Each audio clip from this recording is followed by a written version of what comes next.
is the Palin Update on Mama Grizzly Radio. I'm Kevin Schola in the 3D Security and Training Academy studios. More power to those bold ones who accept my endorsement, I say.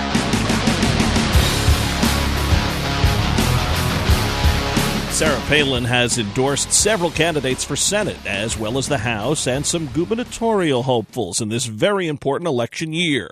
Now, the governor is also backing 4 attorney general hopefuls. We have one here today, Leslie Rutledge, who's running for AG in Arkansas, joins us live. Governor Palin speaks in North Dakota, showing just how not independent the opponent of Senator Pat Roberts is in Kansas. A brand new Commonwealth Common Sense with Susan Stimson is coming up from Virginia. And just ahead, our latest edition of Steel Resolve with Sarah Steelman of Missouri.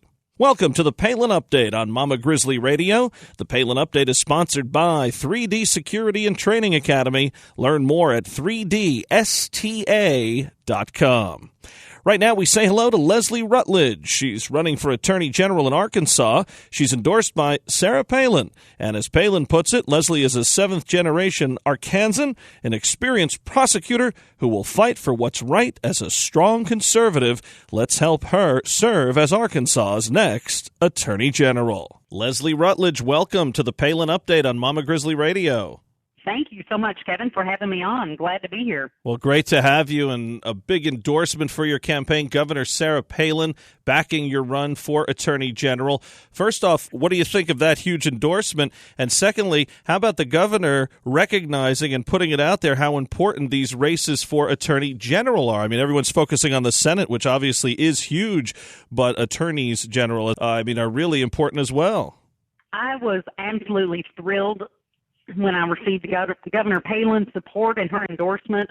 Having someone that has such a record, a conservative record that Governor Palin has, to come in and endorse in a race like mine where we have never elected a Republican Attorney General in Arkansas. We've never elected a female Attorney General. It spoke volumes to what attorneys general can have, the sort of impact that we can have across the country. We really, attorney general, are the last line of defense against this overreaching federal government of Barack Obama, and to have someone of Governor Palin's stature and respect to weigh in and to give me that sign-off really gave a big boost to my campaign. Now, I know the governor understands this, but for those who perhaps do not, why is it so important? I think you touched on a little bit there with the overreach, but why is it so important to elect someone like yourself as opposed to your opponent here? What's the difference if you're in office come 2015? The difference in myself and my opponent is that I will take action against the federal government if necessary, take legal action, push back. For example, in the Affordable Care Act case, or commonly referred to as Obamacare, 28 attorneys general from across the country filed suit against that overreach, and where the federal government and the president mandated you must implement health care this way. But because of that lawsuit, and Arkansas's attorney general was not part of it, but because of that lawsuit, the Supreme Court said it is not you must, it is that you may or you may not. And so therefore Arkansas was able to decide for Arkansas what is best for Arkansas. And so were all the other states. Perhaps in some states it wasn't the end result that we had all hoped for. We had all wanted them to throw out that piece of legislation and that implementation altogether, but at least then we were able to take it to the local level, ensuring that federalism and the 10th Amendment is protected and that states have the right to protect themselves and to decide for themselves. Now, I know you have promised to do what's right and uphold the law, but what about the fact, just your personal connection to your great state? You're a 7th-generation Arkansan. How does that factor in here? I mean, you know people in your state a lot better than most would. So what is it about the state that you love so much, and why does that make you even a better candidate? I see people all the time on the campaign trail, and while we're crisscrossing corners of the state, and Arkansas really is one big small town. Regardless of if I'm in northwest part of the state or southeast, someone has a connection. We all know someone from a similar town or can relate it back. And that's, I think, because I am a 7th generation Arkansan, because I have worked for, the governor of Arkansas because I have done so much in public service and worked on other campaigns and really connect with folks. And that's people in Arkansas are conservative. They want someone that will stand up for their conservative values. When our pro-life statutes have come under attack, we need an attorney general to stand up for that.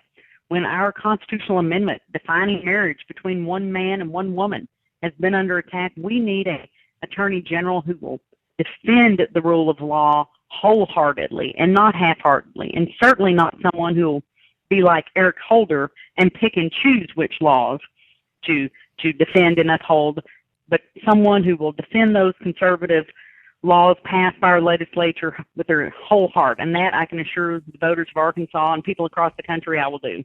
Well, you do believe in the sanctity of all human life. You also are a Second Amendment supporter. And really, I mean, these things are given to us through our Creator. So, I mean, you are going to fight for that, and you're not afraid to talk about it either. And that's refreshing from someone running for an AG position. You could see why Sarah Palin liked you on those issues.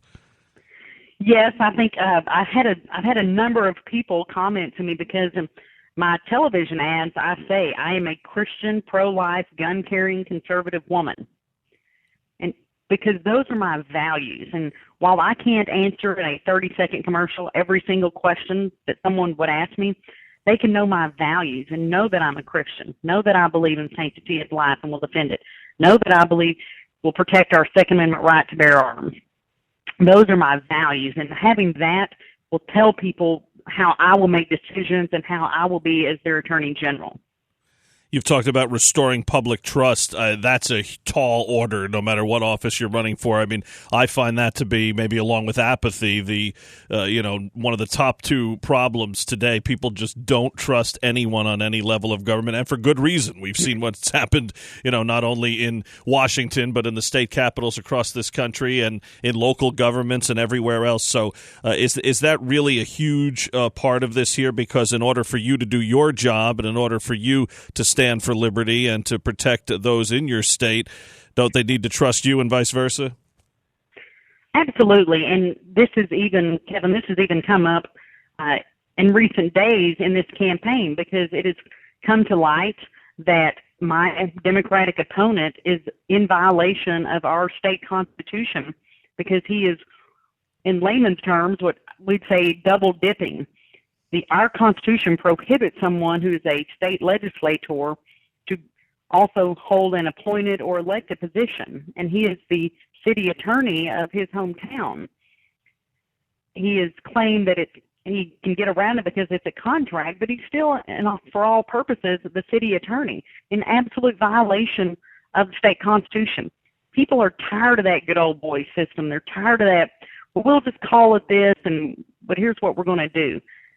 And it's just come to light in recent days, but that sort of violating the public trust is not acceptable, and it's not going to be acceptable. And as Attorney General, we'll be looking into those sort of issues where the public officials or those in public office are violating public trust.